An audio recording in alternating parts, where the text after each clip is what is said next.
Good evening, ladies and gentlemen. Class of 2013. Good evening. I'm Mike McAvaney. I'm the Environmental Health and Safety Specialist here at Bentley University. I work with Chief Leffler to know how to keep the students, faculty, and the staff safe. I want to make sure everybody goes home the same way they come to us. Tonight we're going to talk for about a half an hour about fire safety. Now why is that? Most of you at this point have probably never been involved in a fire. So the thought is, what's the worst that could happen?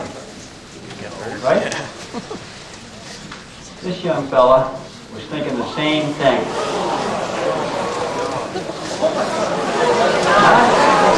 Check that out.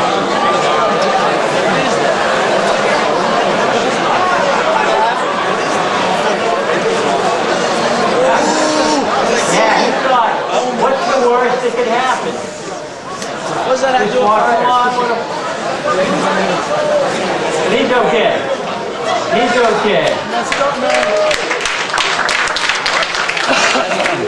He's got an interesting scar though, doesn't he? I see that's the worst that could happen, right? So we're going to talk about a little bit like fire. Now I had something similar. Last week when I was driving to work, I'm driving along, you all drive. I'm driving the same route I drive every day. I've been driving several years, a lot of years. All of a sudden, this is a flat open road, 35 miles an hour, car jumps out, he's coming straight at me, pickup truck. Older gentleman going the wrong way. Coming out of Dunkin' Donuts. I don't know if he hadn't had his coffee, wasn't thinking, it was early in the morning or what. So I needed to react millionth of a second, to swerve around him. I missed him, didn't damage my car. I was amazed because it was so close. I expected to see my side view mirror go off. But as you know, driving, do something like that, there's 100 things to think about in that millionth of a second. Where can you go? Fortunately, there wasn't a car coming the other side, so I went in the other lane. Those things don't happen just in driving. Life's like that. Sometimes the worst thing can't happen when you don't expect it. My cousin, David, was having a big dinner a couple of years ago with a bunch of his buddies, and a young woman started holding her throat. Neck. She was choking. Well, he knew she was choking. She asked her if she was okay. She wasn't. She couldn't breathe. She couldn't talk. He did the Heimlich maneuver. He saved her life. Now, David's not a EMT. He's not a police officer. He's not a firefighter. He doesn't do safety. He's an electrical engineer. But when he was in high school, gym class, they taught him the Heimlich maneuver. This is when he was 14. He's 30 now. But that one class, that one session helped him to save someone's life. Because it's like that, he was able to go from zero to hero. Some of the things we're going to talk about tonight, they're not going to make you a hero, but they could save you. Some of these things we're going to review might be the most important things that you learn in your 4 years here at Bentley. Because these fire safety things don't just affect you when you're here, but when you move on, when you have an apartment, when you have a condo, when you buy a house, when you're in a hotel, when you're traveling, things like that. So we do have fires here. Now fires can be cool. I want to see her do that. Right? But they can also be very destructive. That's Miller Hall. That's a dorm room. That was a fire a couple of years ago. You can see the rooms completely destroyed. That just happens in a few minutes. Some students made mistakes. The problem was that it wasn't just the room, but every room in that hall was affected. That whole floor had to be evacuated. It was empty for 2 weeks so they could repair the damages. This is what the hall looked like. That's just from smoke damage. Fortunately, the fire was contained. These things happen. A couple of years earlier, we had a fire in Kresge, the couch.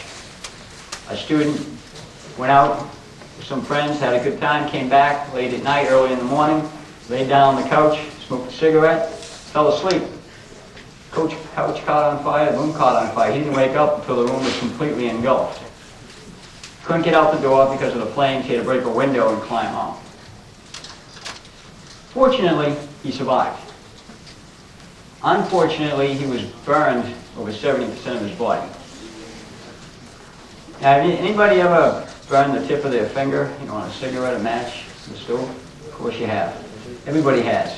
Now, can you imagine that on 70% of your body? It'd be absolutely horrible. But he survived. A lot of the fire safety things, a lot of people focus on the fatalities. You hear about fatalities. People died in this part or that part. You don't hear about people that are injured. Because when it's a news item, when you see it in the news or you see it on the computer, it says that there was a fire, there was a catastrophe, one person, serious but stable condition. That's what they say. But you don't realize what that is. 7 burns like that take for a long time to heal. In the healing process, the burn centers, there's burn centers all over, especially here in Boston, and they're always full. Now, the technology is pretty basic. They haven't been able to improve it on how to save people from burns. It's called scraping the skin. You take a look here. Don't worry, it's not a gross picture. That bottom one that's a 3rd degree burn. So you can see, in order to prevent infection, that skin needs to be scraped. It has to be scraped every day. It takes 3 to 4 months for the people to recover. And then there's surgery, obviously reconstructive after that. That's just terrible pain. It's day after day. It's not just that one quick, you burnt your finger. It's every day, all day long, week after week, month after month, for 3 to 4 months. That's why Bentley takes fire safety very seriously. We're very concerned because these fire injuries, deaths even, are preventable. Now, what is fire? We'll talk a little bit about that. What causes fire? What 3 things are needed to make a fire? And before you answer, I forgot, I have gift cards. If anybody that has the right answers to some of the questions? You, sir. Okay? We need 3 things, though. All 3. You know all 3? Heat, oxygen, and combustion. Fuel source. Yeah, that's right. Come on up.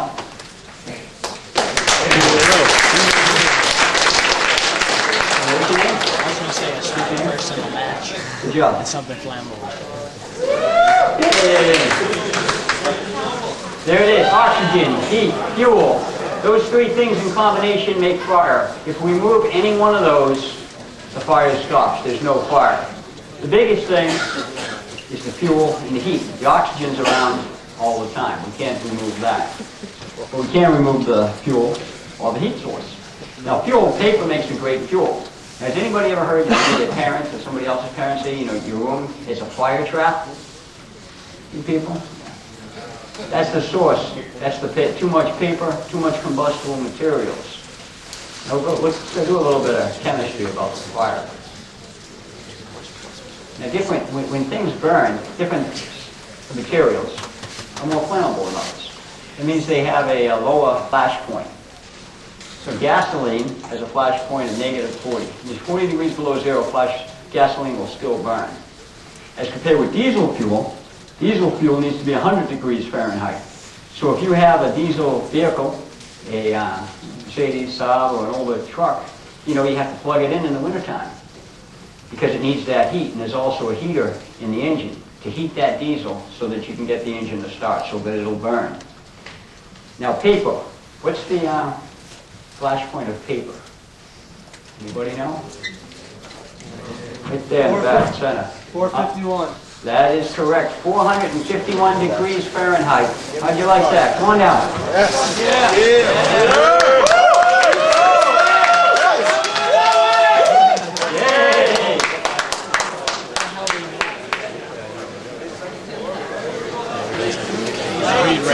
Good job.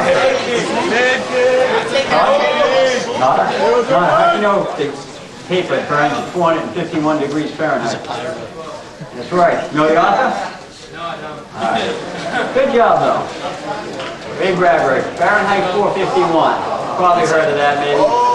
That's the temperature that paper burns at. I read that. So it's not as flammable as gasoline, but it's still quite hot. So then you need that heat source, right? Because that's the biggest thing. It's your heat source. Candles. How hot do candles burn?